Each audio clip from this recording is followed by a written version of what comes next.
Hello, my friends. My name is Scott Ritter. Families and also safer. We're officially terminating Joe Biden's ridiculously burdensome, horrible, um, actually cafe standards that imposed um, expensive restrictions and all sorts of problems.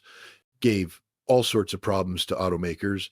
And we're not only talking about here, we're talking about outside of our country because nobody could do it. Nobody wanted to do it. And it was ridiculous, very expensive. It put tremendous upward pressure on car prices combined with the insane electric vehicle mandate. Biden's burdensome regulations helped cause the price of cars to soar more than 25%. And in one case, they went up 18% in 1 year. Today, we're taking one more step to kill the Green New scam. It's part of the greatest scam, probably. Well, other than Russia, and a few others I could name, the greatest scam in American history, the Green New scam. And it's a quest to end the gasoline-powered car. This is what they wanted to do, even though we have more gasoline than any other country by far. And people want the gasoline car. They want everything. They want electric. They want to have lots of alternatives, but they do want the gasoline car. Right now, it's leading the way by a lot. The car business is a very interesting business, but we want to keep it that way. I want to thank Transportation Secretary Shan Duffy, Deputy Transportation Secretary Stephen Bradbury, as well as CEO of Ford, Jim Farley. Jim, where's Jim? Let's see. Hi, Jim. Congratulations. You're doing a great job. CEO of Stellantis, Antonio Filosa. Thank you very much. Chairman of the National Automobile Dealers Association, Tom Castard. Thank you very much, Tom. Great to have you. And manager of General Motors Orient plant, John Urbanik. Thank you, sir. Great to have you guys here. And you're going to say a few words in a minute about how ridiculous this was, but we've just freed you up. So you're going to have a good day and have a good number of years. Thanks as well to Senator Shelley Moore Capito, Ted Cruz, Kevin Kramer, Marsha Blackburn, Eric Schmidt, and Bernie Marino, as well as Representative Sam Graves, Vern Buchanan, Mike Kelly, Roger Williams, Lisa McClain, and Troy Balderson. All great people.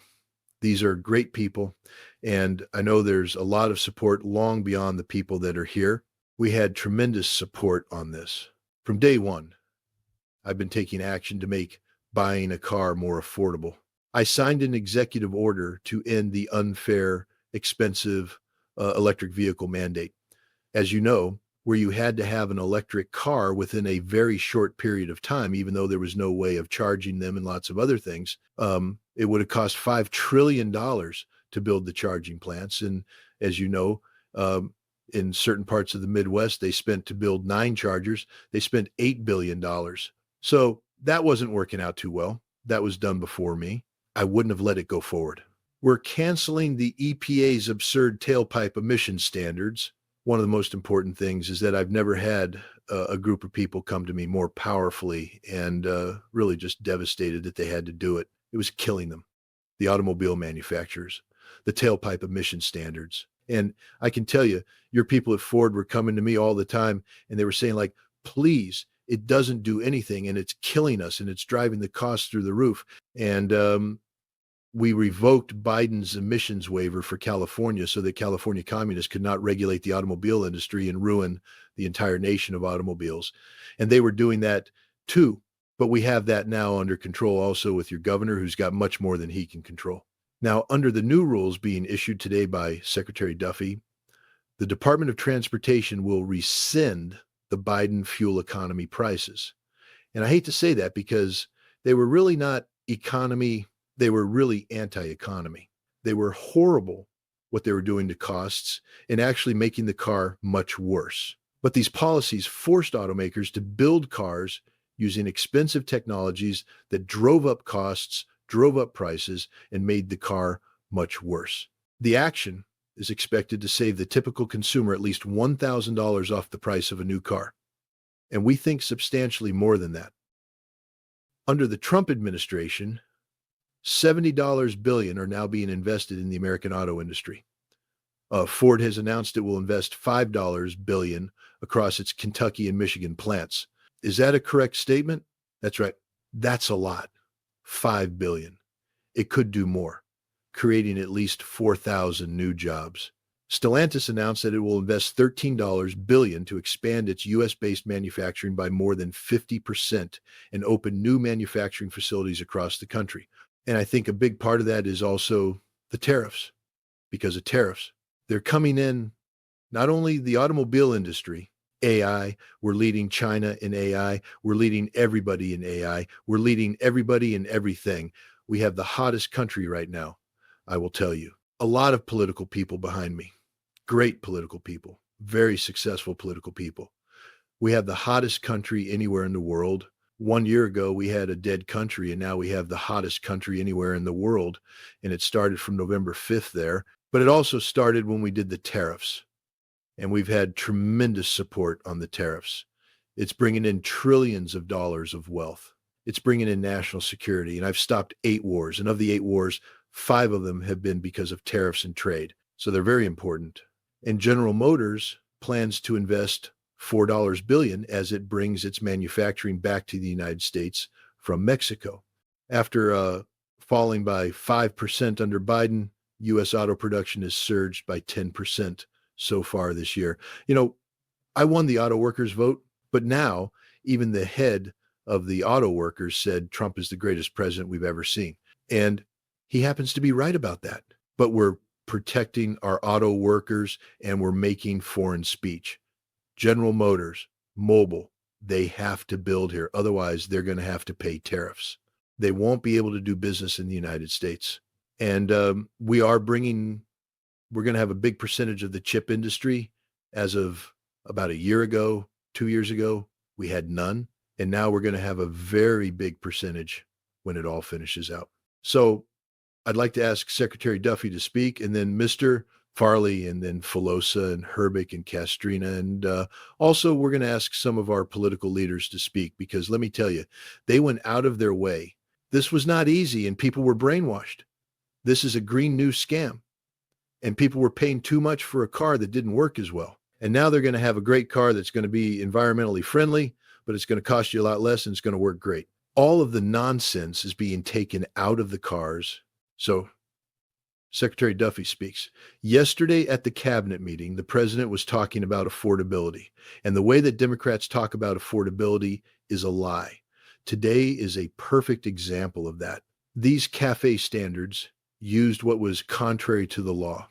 The Congress set a rule that says you have to look at combustion engines. Biden and Buttigieg actually did an analysis using EV and hybrids to come up with a 62 miles per gallon standard, which I think the car companies will tell you is completely unattainable. So they spent a lot of money on technology trying to meet the unattainable standard, driving up the cost of a car, number one. And then number two, if they couldn't meet the unattainable standard, they had to trade for carbon, costing billions of dollars and again driving up the price of the car. So what Democrats were doing was not making cars more affordable, they were making them less affordable. The consequence of that is going to be that more Americans can afford to buy a new car, which means they're going to be safer on the roads because of all the great new technology we have that save lives. So we'll have less death on American roads. These rules are going to allow the automakers to make vehicles that Americans want to purchase,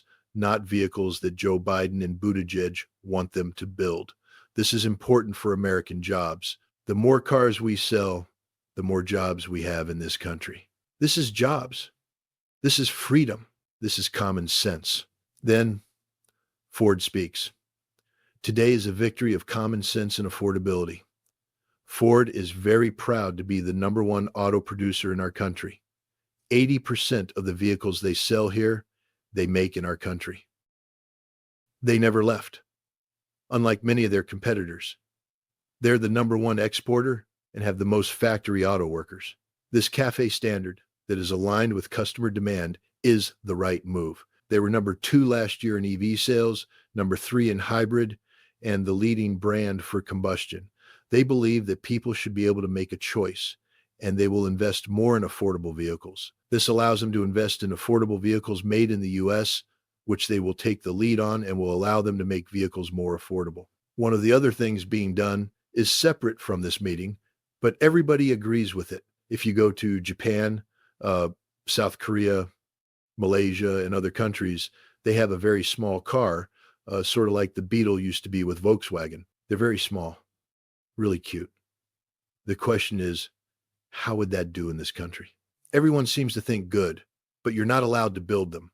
Authorization is given to immediately approve the production of those cars. You'll be able to buy them. They're actually really beautiful. Honda and some of the Japanese companies do a beautiful job, but we're not allowed to make them in this country, and I think they're going to do very well with those cars. So we're going to approve those cars. Further comments highlight that investment is flowing. Billions of dollars over the next 4 years, increasing production by 50%, delivering to the market 5 new vehicles and creating 5,000 additional jobs. This is because companies believe in what this team is doing in this country. They believe in growth and are ready to invest even more. Representatives of the workers also say they're here representing the hardworking men and women of Orion Assembly in Michigan. Their manufacturing facility is going through a retool so that they can build additional U.S. manufactured pickup trucks and full-size utilities for customers, and they're excited about that. Tariffs are emphasized again. Trillions of dollars are coming in. These great companies are coming back to the United States. They left the United States. If somebody was sitting behind this desk that knew what they were doing, that wouldn't have happened. They would have said, well, you can sell your car here, but we're going to put a 100% tariff, and you would have never had the auto industry leave. Again, more than 50% of the auto industry was lost. Now it's all coming back, and it's going to be bigger than it was before. This is a miracle in the country, a business revolution, a jobs revolution, a car revolution. Dealers speak about how this is huge for the dealer body, the local car dealer. They're going to be able to sell what the customer wants. The manufacturer is going to make what the customer wants.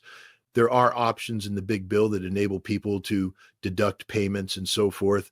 As they say in the business, they've never been cheaper than they are today. Tax deductions on loans that had gone away are brought back, making it affordable for buyers, saving money through that loan interest deduction anywhere from several hundred to several $1,000s. People borrow money to buy a car and are allowed to deduct the interest from income tax. That's going to be one of the biggest things in terms of the industry, maybe even bigger than CAFE standards. Expensing is a powerful tool. You can write the whole asset off the first year, take that deduction, put $12,000 in your pocket on a $60,000 vehicle if you're in a 20% bracket. People in small businesses buying trucks, vans, get that deduction. They don't even have a payment for a year. Discussion continues about electric vehicles that couldn't be sold, sitting on lots, no market for them, dealers unable to get rid of them. The administration's policies are aligned now with what consumers actually want rather than what was politically fashionable. Economic forecasters point out a massive macroeconomic benefit. Biden wanted to make every car on average above 50 miles per gallon, essentially forcing everyone into EVs. If everybody had an electric car, nobody would be buying gasoline anymore, and all the miles traveled would be put on the grid. The U.S. would have to increase electricity production by 25% over the next couple of years. That was a massive disruption that has been stopped. Others note that cars were made lighter with plastic instead of steel to comply with previous standards, making them less safe. People died because of that. By changing these rules, lives will literally be saved, and families will be able to afford new cars. Political leaders describe hearings that will focus on how leadership has reduced burdens on car makers, lowered costs, given consumers more choices, and produced more jobs in America. California's attempt to dictate separate standards, followed by 15 states, had essentially created 2 countries in one, making it impossible for car companies to know what to do. Today's actions remove that chaos. At this point, questions shift to broader national and international issues, tariffs, NATO, Ukraine, Venezuela, and then into a long, detailed discussion about AI, NVIDIA, China, industrial policy, and national security. That extended discussion lays out a 5-layer stack of AI: energy, chips, infrastructure, models, and applications. It explains how China has twice the US energy, how the US is generations ahead on chips but behind in build out speed, how China is surging in open source AI models and patents, and how AI touches every domain: genes, proteins, physics, finance, healthcare, robotics, and more. It describes NVIDIA's role as a platform company providing the hardware and CUDA software layer that underpins millions of AI models, while others build applications on top in every industry: self-driving cars, drug discovery, manufacturing, entertainment, and beyond. It underscores that American technology leadership is directly tied to national security, both in the narrow military sense and in the broader sense of economic dynamism, productivity, innovation, and the perceived fairness of institutions. It warns that conceding the entire Chinese market, including AI infrastructure and standards, means China will build a complete stack that it will export globally through its own AI Belt and Road. Without U.S. participation in competition, the rest of the world risks becoming buyers rather than sellers in this new industrial revolution. It emphasizes that U.S. policy must balance 3 priorities: protect sensitive technologies so adversaries don't gain critical capabilities, ensure American companies and partners have access to the best first, proliferate American standards and platforms globally to keep the U.S. at the center of the world's AI ecosystem. There is a strong argument that industrial policy was necessary in key areas: reversing self-inflicted energy constraints, reindustrializing the U.S. so manufacturing and its jobs return, and aligning technology export rules with national interests without strangling innovation. It highlights how AI is already boosting productivity: engineers using AI coders, writers using AI to draft faster while still providing the original thought and voice, and how AI will accelerate scientific and industrial progress over the next 2 decades more than anything seen before. The conclusion is clear and emphatic. This is the beginning of a new industrial revolution on par with or greater than electricity in its impact. Every industry, every country, every company will be transformed by AI. American leadership in this revolution, grounded in energy abundance, advanced chips, robust infrastructure, world-class models, and vibrant application ecosystems, is not just an economic opportunity, but a core pillar of national security.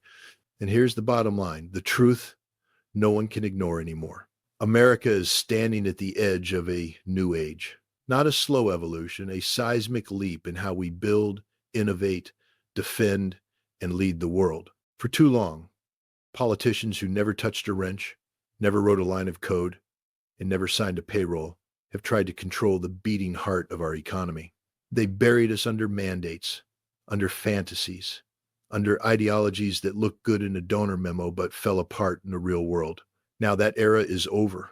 We are unleashing the most powerful industrial comeback ever witnessed: factories returning, workers rising, wages strengthening, families winning, cars that Americans actually want: affordable, advanced, safe, and made right here on American soil. We are refusing to surrender the future of technology, the future of power, to China or anyone else. We are refusing to hand over our prosperity, our borders, our innovations, our security to global interests that laugh at our decline. This is a revival, a renaissance, a rebirth of American strength and American confidence. Never forget this: a nation that controls its energy controls its destiny. A nation that controls its technology controls the century. And a nation that believes in its people, truly believes, becomes unstoppable. The greatest danger America faces right now is not what our enemies might try, but that we might forget who we are. We don't bow. We don't beg. We don't wait for permission. We build. We lead. We win. So let every automaker, every engineer, every soldier, every family hear this clearly. The American dream is not fading. It is roaring back to life, brighter, stronger, faster than ever before. History is turning. The world is watching, and the future now belongs to a United States that chooses strength over surrender, innovation over ideology, and courage over fear. This is our moment. This is our mission. And together we will not lose because we are Americans, and America always comes back.